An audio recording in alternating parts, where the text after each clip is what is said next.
touching. Koskettaakseni. He wants to be part of our lives. Hän haluaa olla osa meidän elämää. It's more than protecting, because Se you on already. enemmän kuin suojelemista. But it's real relationship. Se on todellinen suhde. It just liberates us. Se vapauttaa meidät. It's touching. It's loving. Se koskettaa, rakastaa meitä. You're already surrounded, so you're secure. Joten sä oot jo ympäröity, sä oot turvassa. But he lays his hands over you. Ja hän laskee kätensä sun And he päälle. touches you. Ja koskettaa sinua. You have that beautiful relationship with the Lord. Sulla on tämä kaunis suhde Herran. That's the kind of God we serve. Tällaista Jumalaa me And so David he's before this amazing discovery. Ja David on tässä valtavassa löydössä. This God knows me Tämä Jumala tuntee in minut. details. Ja pikku He yksityiskohtia myöden. searches me because he wants to see my life unfold. Hän etsii minua ja tutkii minua, että voisi niinku, selvittää mun elämäni. But it doesn't stop there. Mutta hän ei pysähdy He siihen. says that he loves me and he accepts me the way I am. Hän tuntee minut ja hyväksyy minut sellaisena kuin olen. He pretty much is making it easy on us.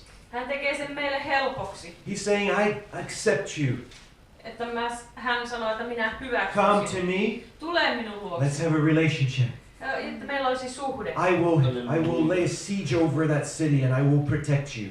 Minä ympäröin ja suojelen tätä kaupunkia. And I'm going to lay my hand over you. Ja laskin käteni sinun päällesi. I am yours Olen sinun. and you are mine. Ja sinä olet minun. I am yours Olen sinun. and you are mine. Ja sinä olet minun. And this is your place. Ja tämä on sinun This osa. is where you belong. Tähän sinä kuulut. That's the kind of God you serve. Tällaista Jumalaa sinä palvelet. It blows my mind Tämä räjäyttää mua to think ajatukset. that God could love me so much. Että Jumala voi rakastaa minua näin It paljon. blows my mind to, I just can't understand Se räjäyttää mun pään. Mä en tajua tätä, en ymmärrä. how great this God is. Kuinka suuri tämä Jumala on.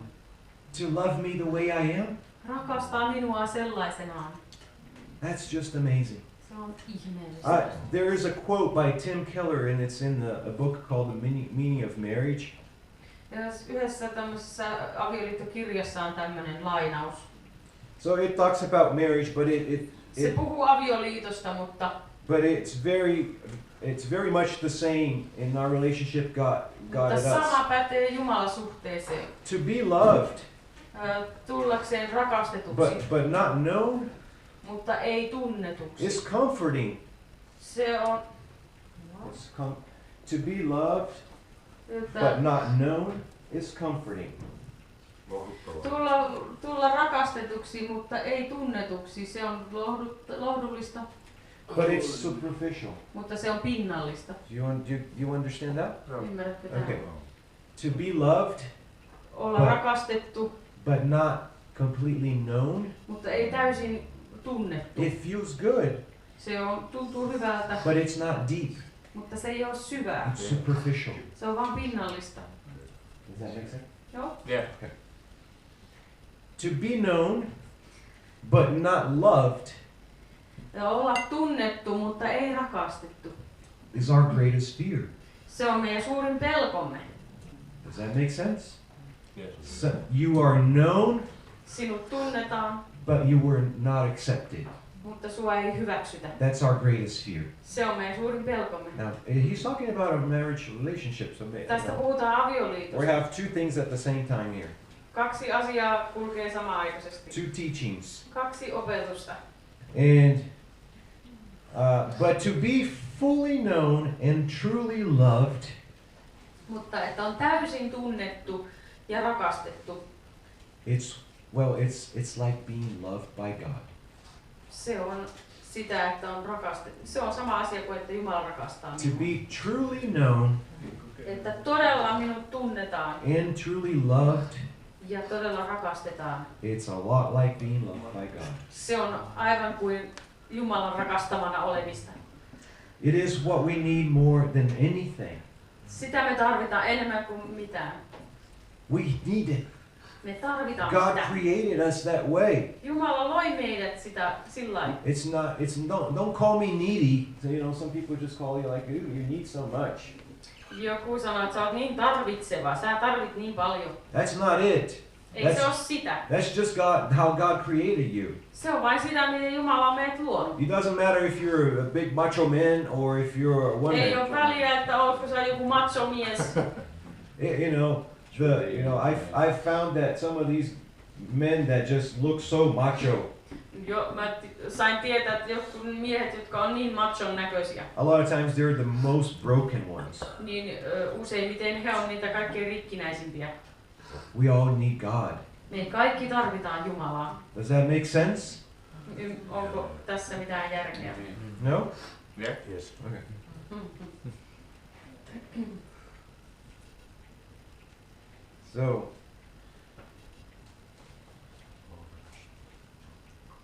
So then David, in verse 6, Jakeessa 6 Daavid sanoo. he reaches this point. Hän saavuttaa tämän pisteen. And he says, Hän sanoo. I am overwhelmed. Tää on aivan yli ymmärryksen käyvää. It's like I need a break. I need to take a break before verse 7. Pitää pikkusen nyt miettiä tätä. I need to rest. He's like, this knowledge is too great for me. Hän sanoi, että tämä tieto on minulle ylen ihmeellistä. Too high, I can't attain it. Se on liian korkea, en mene yllä tähän. It's too big for me. Se on liian iso asia minulle. It's too wonderful for me. Se on liian It's ihmeellistä. way above me. Se on ihan yli minun Can't reach ymmärryksen. it. En pääse siihen. God, that's God. Se on Jumala. He's way more than we ever imagine. We can ever Paljon imagine. enemmän kuin me koskaan voidaan ymmärtää. He's so much bigger than anything we could ever think. Hän on enemmän kuin mitä me voitais koskaan käsittää. And so we are in this relationship, discovering each other. Ja me ollaan tässä suhteessa ja me vaan löydetään asioita yhdessä. Isn't that how it is in a marriage relationship? Eikä tämä ole sama niin kuin avioliitossakin. You're married, Jos olet you don't avioliitossa really know much about each other, niin te tunnette toisistanne paljon asioita. but you have made a commitment, you have made a covenant. Te olette tehnyt liiton ja lupauksen. So you start discovering a little bit more about each other every day. Ja löydätte toisistanne asioita joka päivä. And a lot of it is beautiful, Monet asiat on kauniita. but some of it is ugly. Ja toiset on rumia. It's ugly sometimes. Joskus se on rumaa. But you have made that commitment. Mutta sä oot tehnyt sen You have that lupauksen relationship. ja antautunut You siihen accepted liittoon. each other. Että te hyväksytte toisenne. It's time to move on and On discover more. aika astua eteenpäin ja löytää lisää. Okay. In John chapter 4, Ja Johanneksen 4. luku. we have the story of that Samaritan woman. Meillä on tämä kertomus samarialaisesta naisesta. She was at the well. Hän oli siellä kaivolla. And I'm going to start with the end. Mä aloitan sieltä Of the story. lopusta. Tästä tarinan lopusta. Verse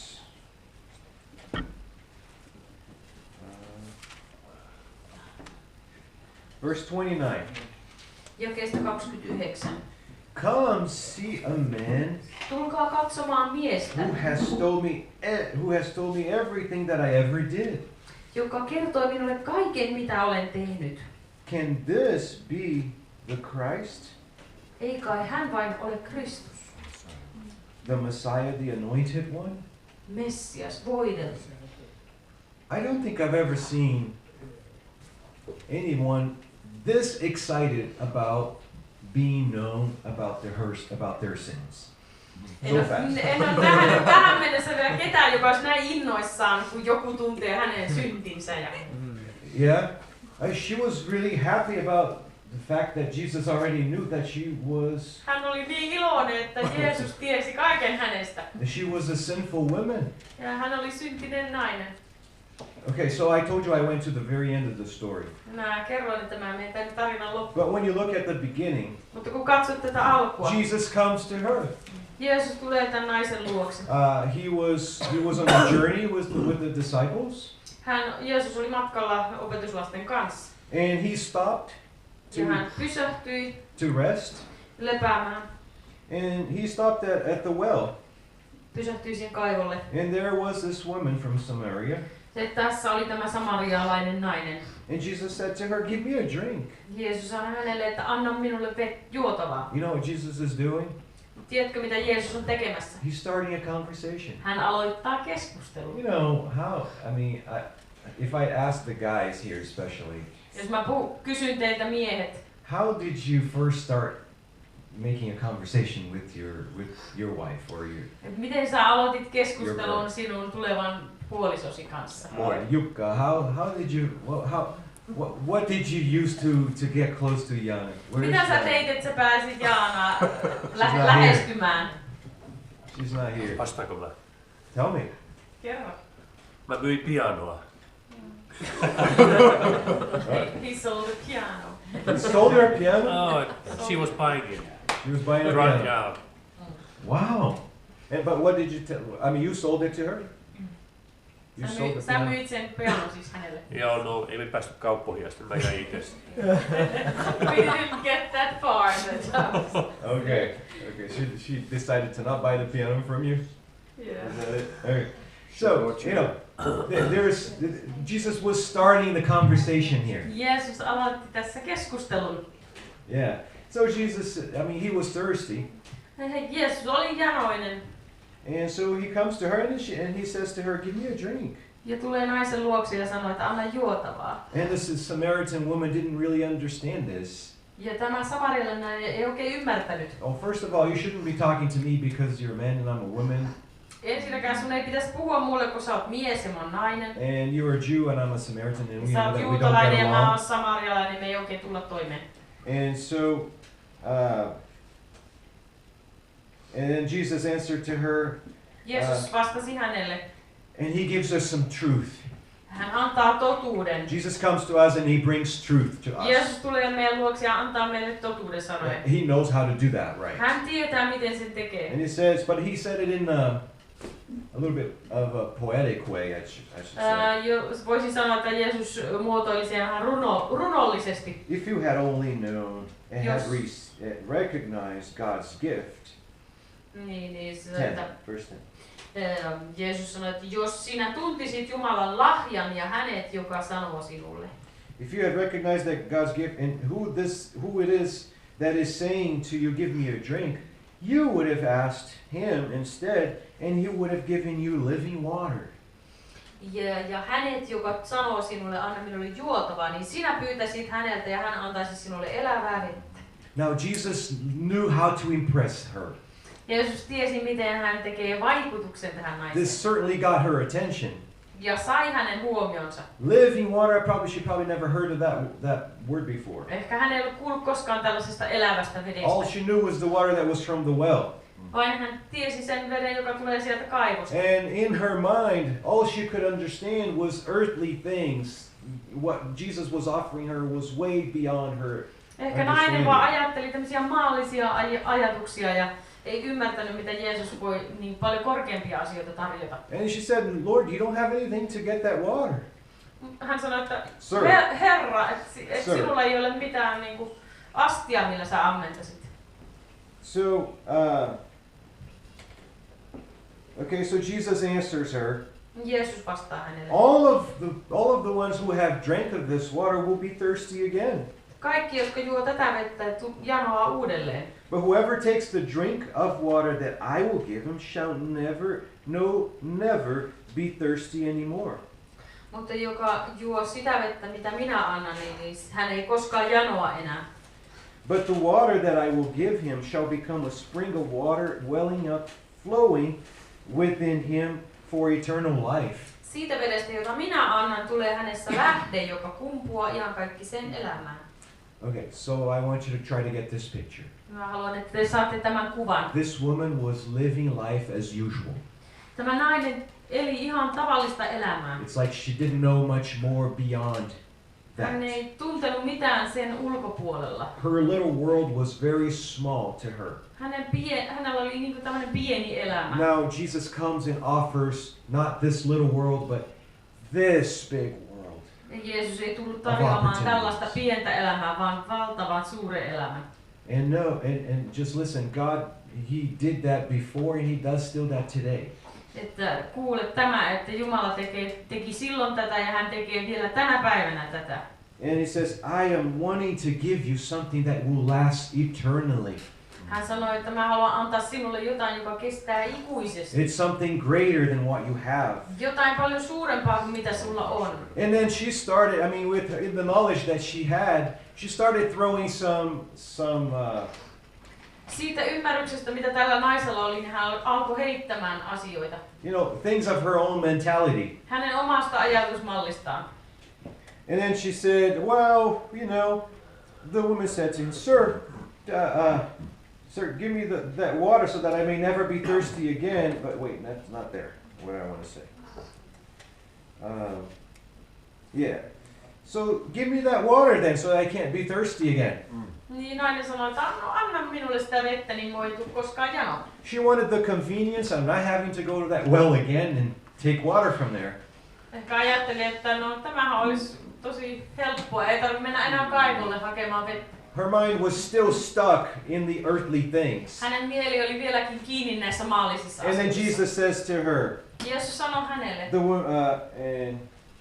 and Jesus says to her, then go call your husband and come back here. Jeesus sanoi, että mene ja kutsu miehesi ja tulkaa takaisin. So I think this is me, okay? I probably Minä ajattelisin may näin. be wrong. On ehkä väärässä. But I think Jesus tried to reach her in so many different ways, and she didn't get it. Jeesus halusi tavoittaa tämän naisen aivan eri tavalla, monella tavalla. So Nainen ei oikein ymmärtänyt. I think Jesus just now comes with a different strategy. Jesus does. Jeesus tulee yrittää jotakin toista taktiikkaa. And it's like, you didn't get it in the first time with the living water, so I'm going to try to get your attention in a different Sä et oikein way. ymmärtänyt tätä elävää vettä, niin mä yritän nyt vähän toisella tavalla. And sometimes that different way Ja joskus se toinen tapa, hurts. se satuttaa meitä. Because He knows us. Koska hän tuntee meidät. And so He asks us a question, go get your husband and then come back here. Hän kysyy tämmöisen kysymyksen, että hae miehesi ja tule takaisin. And she said, well, I have no husband. Nainen sanoi, että ei minulla ole miestä. And Jesus said, well, that's true. Jeesus sanoi, että se on totta. Because you have spoken the truth, because you've had 5 husbands, and the one that you're with now, it's not your husband. Sinulla on 5 aviomiestä ollut, ja se mikä kanssa nyt olet, niin ei ole sinun aviomiehesi. Oh, that hurts. Oi, tuo sattuu. Jesus allowed a tender part of her life to be touched. Jeesus kosketti tämän naisen herkkää aluetta. And the woman said, Sir, ja nainen sanoi, että Herra, I think you're a prophet. Minusta tuntuu, että sä oot profeetta. Well, she's still trying to give Jesus, the talk, or giving her excuses, or makes herself sound important. No, nyt nainen yrittää vähän tuoda omia ajatuksia, ja kuulostaa vähän ehkä tärkeältä. There's no complete surrendering yet. Ei ollut vieläkään semmoista täydellistä antautumista. And then she started going back and forth with Jesus again. Ja taas käydään edestakaisin tätä keskustelua. About the forefathers. Esi-isistä ja. And then Jesus said to her. Jeesus sanoi sitten hänelle. The one who Jesus said to her, I who now speak with you, I am He. He was talking about Himself being God. Jeesus sanoi, että minä olen se, joka puhun sinun kanssasi. I am God. Minä olen Jumala. And I can see, like in this moment, her eyes opened. Ja tuntuu niin kuin siinä hetkessä naisen silmät aukenee. And she finally got the depth of this conversation. Viimeinkin hän tajuaa tämän keskustelun syvyyden. Where Jesus was going with this talk. Mihin Jeesus oli menossa tässä He wanted to get keskustelussa? her attention. Hän halusi hänen I huomioon. want you to understand here that when he said something about her husbands, the 5 husbands that she had, Kun Jeesus puhui tälle naiselle näistä 5 aviomiehestä and the one men that she had now that it wasn't her husband, ja tästä, joka ei ole hänen was aviomiehensä. not to place shame on her, Ei se ollut sen takia, että hän halusi häpäistä tätä but it naista, was a way to get her attention. vaan se oli se, millä sai hänen huomionsa. It was a way to show her that she needed him. Et se oli se, että nainen tajusi, että hän tarvii Jeesusta. So she was exposed. Ja nainen oli nyt avattu hänelle ja paljastettu. But Jesus didn't cast her out. Mutta Jeesus ei heittänyt häntä ulos. Jesus didn't call people to stone her. Eikä kutsunut ihmisiä kivittämään tätä naista. But he offered her living waters. Vaan tarjosi hänelle elävää vettä. So when her eyes were finally open and she understood who this man was, Kun nainen ymmärsi, että kuka tämä mies on, then she says, she goes out into the town. niin nainen menee sinne kaupunkiin.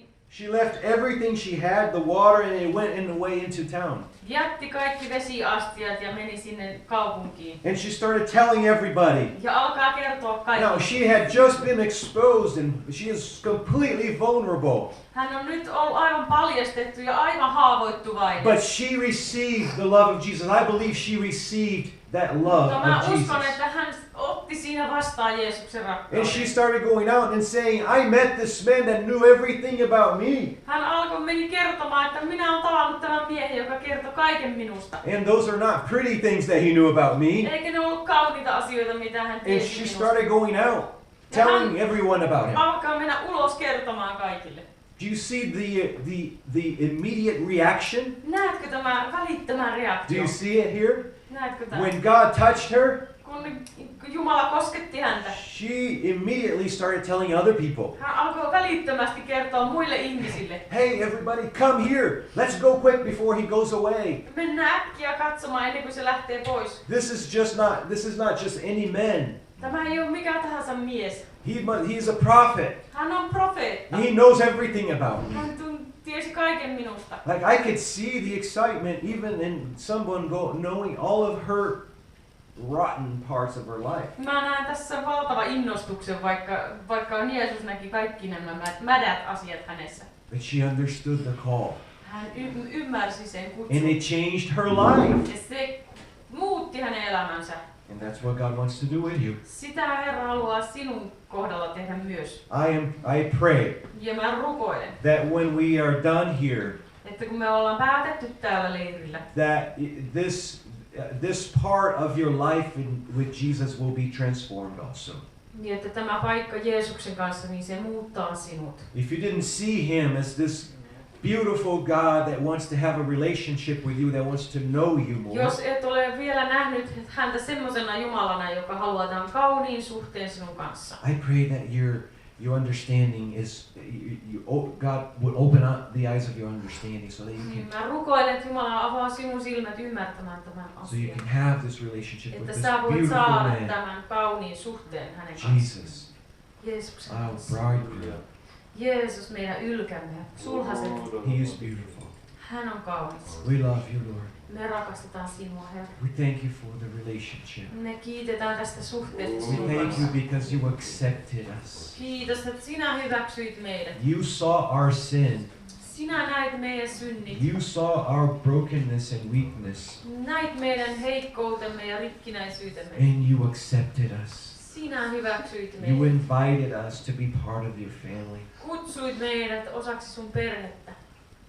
Thank you, Lord. Kiitos, Herra. We love you back. Me rakastetaan sua We want to takaisin. reflect that love. Me halutaan heijastaa tätä We want rakkautta. to reflect that love back to you. Halutaan heijastaa takaisin sitä rakkautta sinulle. Thank you, Jesus. Amen. Amen.